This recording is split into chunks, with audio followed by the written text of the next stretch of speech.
예수 믿는 믿음의 사람이라면 누구나 당연히 알고 있는 이야기가 있습니다. 로마서의 핵심 주제는 행위로 구원받는 것이 아니고 믿음으로만 구원을 받는다는 이신칭의입니다. 특별히 로마서 1장부터 4장까지는 이신칭의에 대하여 논리적으로 설명하고 있습니다. 우리는 왜 행위로 구원받을 수 없고 믿음으로만 구원을 받을 수 있는지를 자세하게 논리적으로 설명한 것이 로마서 1장부터 4장까지입니다. 그래서 부분적으로 이해할 수도 없고 그렇게 이해하면 잘못 이해하는 경우가 많은 것이 로마서입니다. 논리의 흐름을 놓치지 않고 전체를 이해하여야 합니다. 로마서 2장 6절부터 8절까지에 이러한 말씀이 있습니다. 6절, 하나님께서 각 사람에게 그 행한 대로 보응하시되 7절, 선을 행하면 영생으로 보응하시고 8절, 악을 행하면 진노와 분노로 갚으신다. 로마서의 핵심 주제인 이신칭의와는 정반대되는 이야기인 것처럼 보이는 말씀입니다. 6절 행한 대로, 7절 선을 행하면, 8절 악을 행하면 전부 믿음보다는 행위를 강조한 것처럼 보이는 말씀입니다. 우리가 아는 성경 지식으로도 행위로 구원을 받는 것이 아니고 믿음으로만 구원을 받는다는 사실을 알고 있습니다.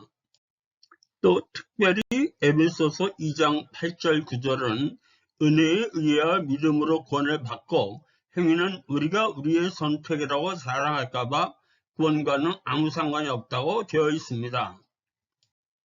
이러한 밑바탕 지식이 있기 때문에 로마서 2장 6절에서 11절을 거기에 맞춰서 설명하려니 이상한 해석들을 하는 것입니다.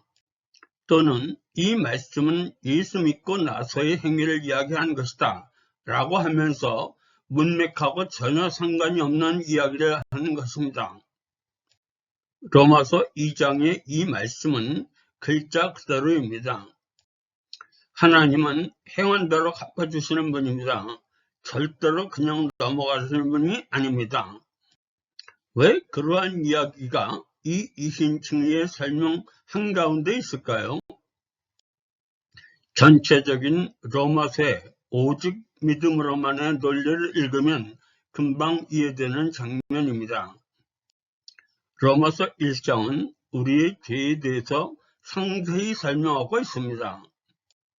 그리고 2장부터 3장 8절까지는 죄를 알게 하는 것은 하나님이 주신 율법이고 하나님은 죄를 지은 사람은 반드시 진노로 갚으시고 전혀 죄 없이 선만 행하여야 영생으로 보응하신다는 것입니다.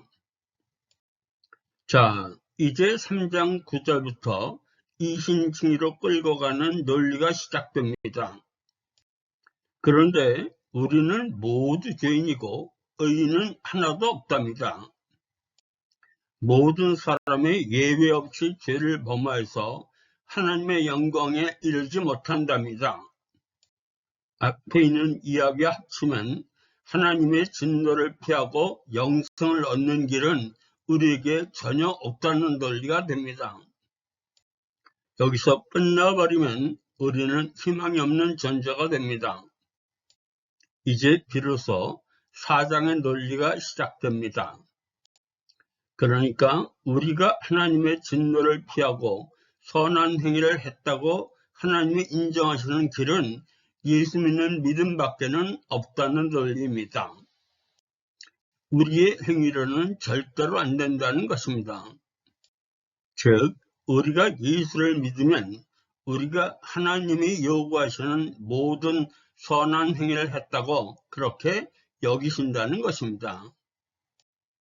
이것이 결론처럼 설명되어 있는 것이 바로 로마서 4장 마지막 22절부터 25절까지의 이야기입니다. 이러한 논리를 설명하기 위해서 중간에 이야기한 것이 바로 로마서 2장 6절에서 11절까지의 말씀입니다. 다시 말씀드리면 믿음 이외에는 방법이 없다는 논리를 설명하기 위하여 중간에 한 이야기입니다. 로마서 4장 22절에서 25절까지입니다. 22절, 그러므로 그것이 그에게 의로 여겨졌느니라. 23절, 그에게 의로 여겨졌다 기록된 것은 아브라함만 위한 것이 아니요. 24절, 의로 여기심을 받을 우리도 위함이니 곧 예수 우리 주를 죽은 자 가운데서 살리신 이를 믿는 자니라. 25절, 예수는 우리가 범죄한 것 때문에 내줌이 되고 또한 우리를 의롭다 하시기 위해서 살아나셨느니라. 중요한 말은 창세기 15장 6절에서 하나님이 아브라함에 하신 말 여기셨다 입니다. 우리의 예수 믿는 믿음 하나로 우리가 하나님이 요구하시는 선을 모두 행하였다고 여기시는 것입니다. 이제 전체적인 논리의 전개를 이해하면 왜 로마서 2장과 같은 모순된 것 같은 이야기를 했는지가 설명이 됩니다. 마치 산상수훈에서 예수님이 하신 말씀, 너희들 율법 조금이라도 어기면 천국에 절대 못 들어간다. 그런데 너희들은 율법 절대로 지킬 수 없어. 그래서 내가 너희를 대신 율법 지키고 너희들을 천국 가게 하려고 내가 온 거야. 이것이 산상수훈의 핵심 줄거리이고 그것을 한마디로 요약한 것이 바로 마태복음 5장 12절에 율법을 완성시키는 것입니다. 다만 이 이야기를 바울답게 논리적으로 이야기한 것입니다. 바울뿐만 아니라 모든 신약의 저자들은 자기의 생각이나 의견을 얘기한 적이 없습니다. 전부 예수님이 하신 말씀을 다른 관점에서 또는 좀 더 논리적으로 설명한 것에 지나지 않습니다. 하나님은 우리가 선을 행하면 영생으로 보응하시고 악을 행하면 진노로 갚으십니다. 그런데 우리 인간은 아무도 하나님이 요구하시는 선을 행할 수 없습니다. 그래서 예수님이 우리 대신 선을 행하고 우리 대신 죽기까지 하신 것입니다. 하나님은 우리의 예수 믿는 믿음으로 우리가 하나님의 요구하시는 모든 선을 행하였고 그리고 이미 죄값인 죽음을 치루었다고 간주하시는 것입니다. 우리가 절대로 할 수 없는 것을 예수님이 우리 대신 해 주신 것입니다. 우리 인간들의 실력 부족 때문에 행위로는 절대로 구원을 받을 수 없고 오로지 유일한 길, 예수 믿는 믿음으로만 구원을 받을 수 있다는 논리를 차근차근 설명하기 위해서 로마서 2장 6절에서 8절 말씀이 있는 것입니다.